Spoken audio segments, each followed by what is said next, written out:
Good morning to you. Thank you for joining us for this morning's edition of the Morning Minute Meditation. It's a joy to come to you and to bring you these few little thoughts for your consideration. Jesus, when giving a parable about participation, made mention of this. He says in the book of Matthew, chapter number 21, verse 28, he said, "What think ye? A certain man had two sons. He came to the first and said, Go work today in my field. And he answered, I will not. But afterward he repented and went. And he came to the second and said, likewise. And he answered, I go, sir. But he went not.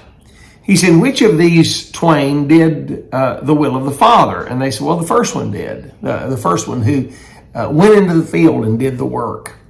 You know, I found after 30 some odd years of pastoring Baptist people, that's what I am, a Baptist, I have found that there are a lot of people who say that they will work, say that they will get involved, and they never follow through.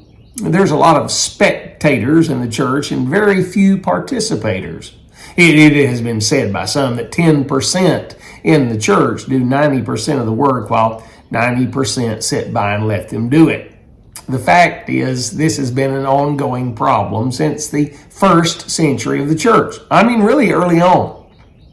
When they were having the prayer meeting and praying in one accord in the upper room with the 120 disciples waiting on the fulfillment of the promise of God for the Comforter, the Holy Ghost, to come, 120 were there, but there were more than 120 saved people.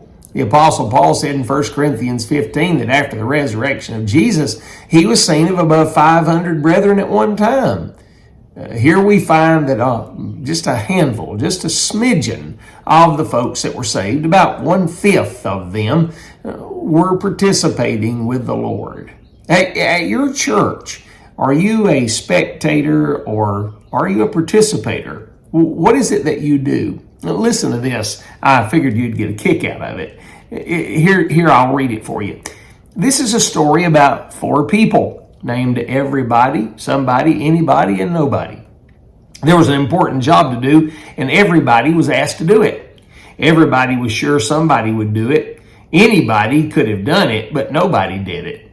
Somebody got angry because it was everybody's job. Everybody thought anybody would do it, but nobody realized that everybody wouldn't do it. It ended up that everybody blamed somebody when it was done. Isn't that a very interesting statement? And isn't that really a truth? Everybody's looking at someone else to get the job done. Why not roll up your sleeves and get involved? It will bring fulfillment to your life and a joy at seeing something done for the glory of God. Consider what I say today. Have yourself a great cup of coffee and a grand day.